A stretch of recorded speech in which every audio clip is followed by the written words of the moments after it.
malah lulus jadi poluan, tambah stres anaknya. Saya punya cerita Bapak Ibu ya. Saya dulu disuruh mama papa saya kuliah STM ngambil jurusan listrik. Tata jurusan listrik tahu? Listrik, PLN, tahu ya? Bapak Ibu, selama sekolah itu saya nggak sekolah sungguh-sungguh. Kenapa? Karena bukan jurusan saya. Itu karena dorongan orang tua saya saja. Jadi kalau belajar dulu saya duduk paling belakang, saya tidur itu. Bener. Ini serius bener ya. Makanya jangan maunya keinginan kita, tapi keinginan anak kita loh. Ini sangat bahaya sekali ya. Orang tua kadang-kadang nggak ngerti ya dengan apa maunya anak gitu. Suatu ketika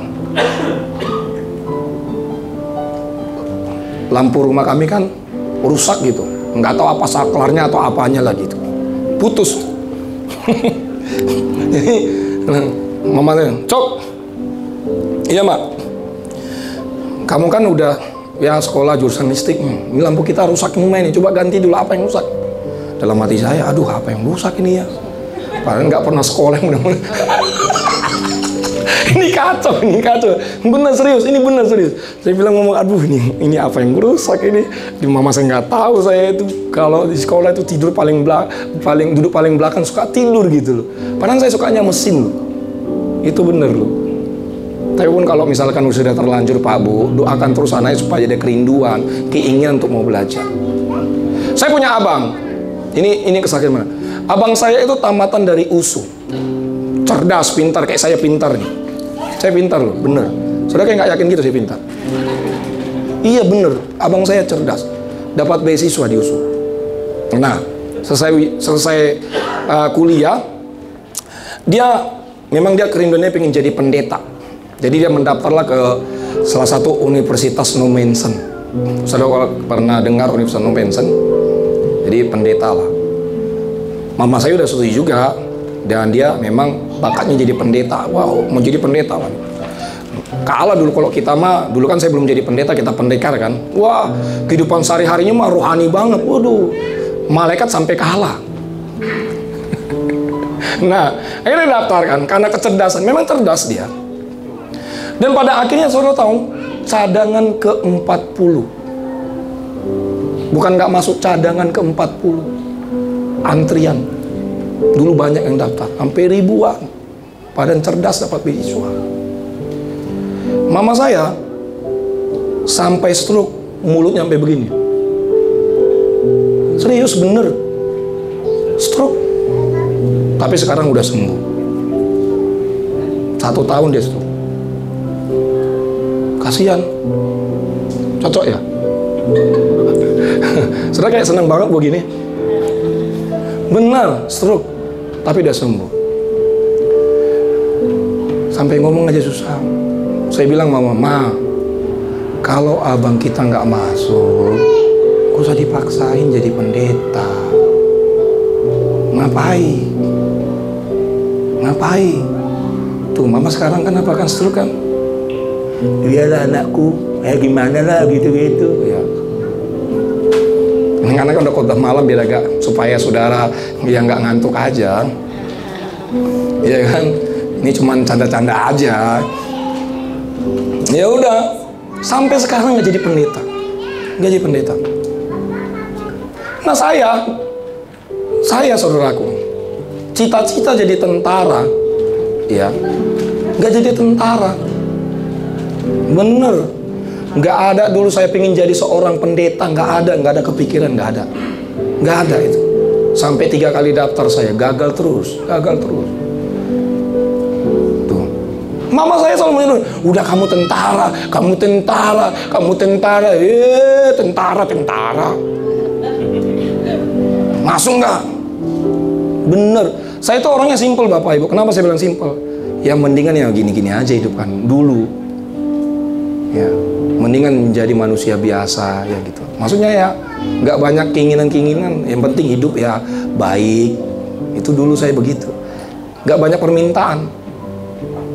Jadi sekarang jadi pendeta. Bener.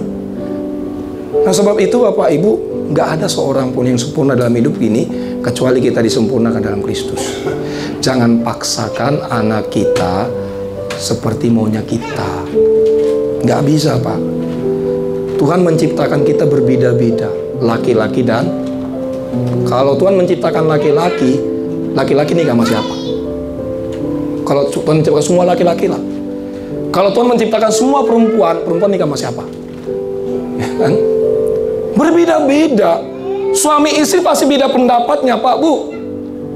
Nggak ada sama, kecuali misalkan ya dibawa dalam doa, misalkan di rumah istri maunya yang inilah Pak, suami yang inilah Mi, kan gitu ya.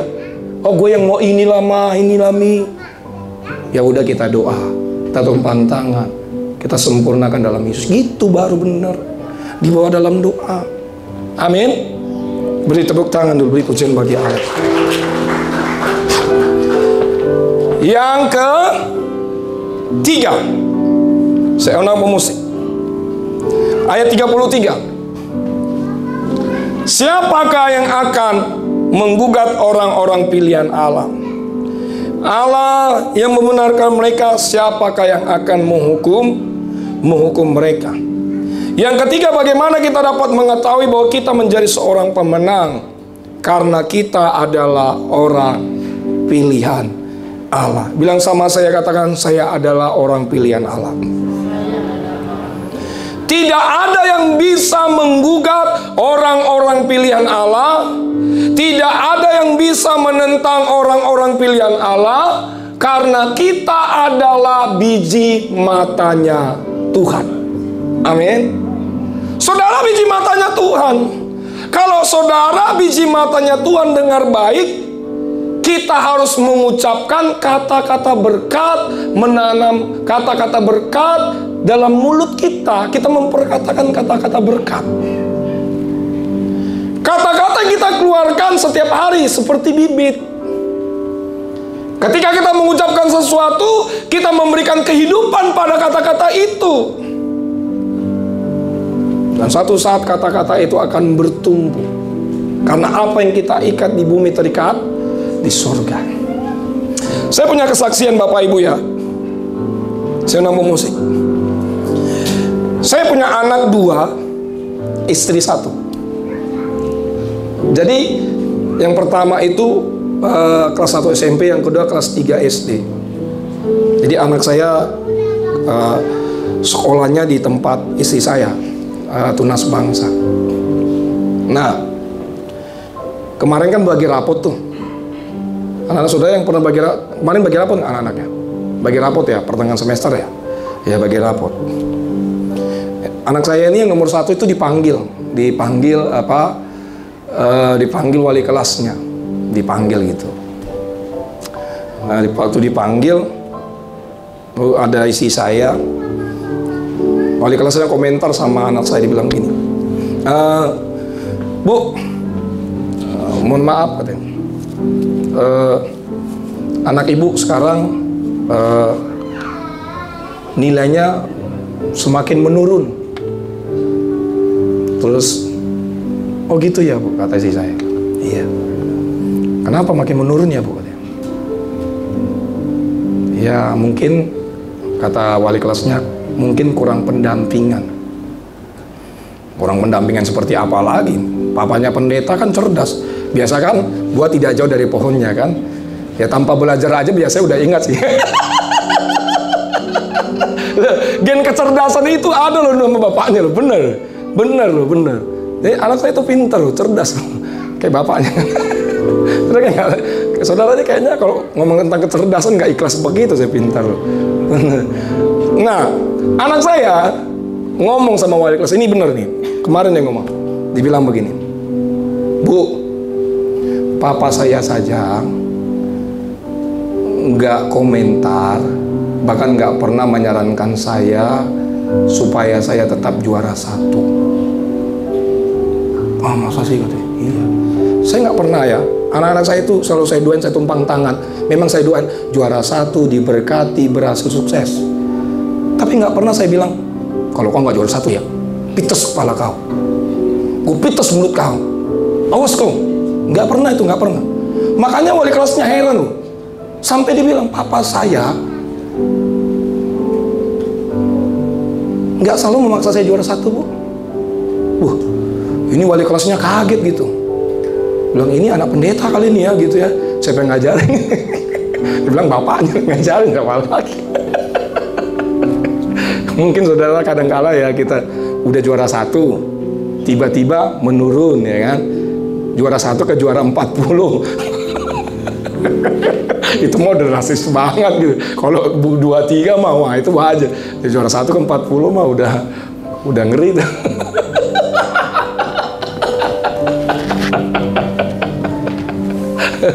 Benar.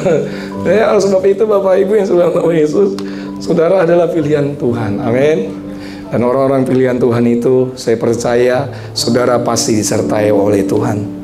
Saya berdoa, saudara hari ini mendengarkan firman Tuhan, percayalah, saudara semakin hari semakin kuat, semakin hari semakin sehat, semakin hari semakin diberkati oleh Tuhan.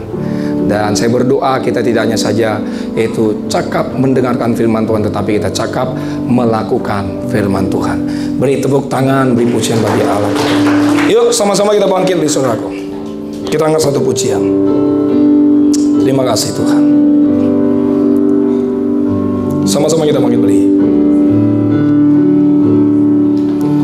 Ku mau seperti-Mu Yesus, disempurnakan selalu dalam segenap jalanku, memuliakan. Ku mau seperti-Mu, ku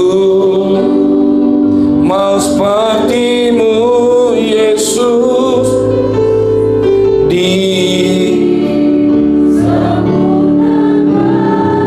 dalam segenap jalan.